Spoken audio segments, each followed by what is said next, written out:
హరే కృష్ణ హరే కృష్ణ. ఈరోజు ద్రౌపది స్వయంవరం ఎలా జరిగిందో చెప్తాను. ద్రౌపది స్వయంవరం, దృష్టద్యుమ్నుడు తన ద్రౌపదిని స్వయంవరానికి తీసుకొస్తాడు. వరమాల కూడా ఉంటుంది. ఆ వరమాల ఎవరు ఇచ్చారో తర్వాత చెప్తాను. దృష్టద్యుమ్నుడు తను స్వయంవరానికి తీసుకొచ్చి అక్కడ అందరూ ఉంటారు.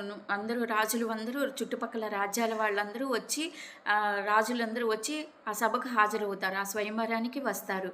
దృష్టద్యుమ్నుడు సభలో చెప్తాడు, ఇది మత్స్యేంద్రియము. ఈ మత్స్యేంద్రియాన్ని ఎవరైతే సాధిస్తారో ద్రౌపది తనను పెళ్లి చేసుకుంటుందని దృష్టద్యుమ్నుడు చెప్తాడు.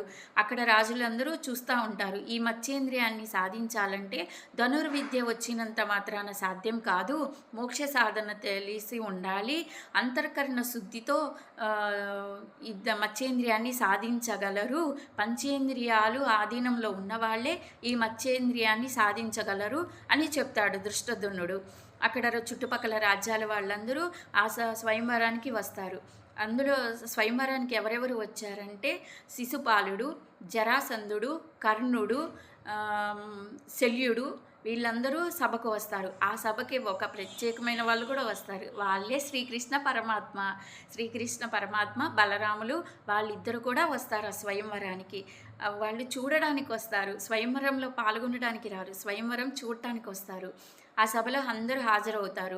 స్వయంవరంలో అందరూ కూర్చొని ఎవరెవరి సీట్లలో వాళ్ళు కూర్చొని ఉంటారు. అందులో ఫస్ట్ శిశుపాలుడు లెగుస్తాడు.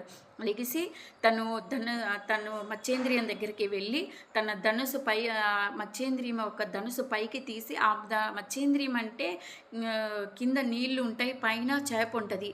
కింద నీళ్ళల్లో చూస్తూ చేపని కొట్టాలి.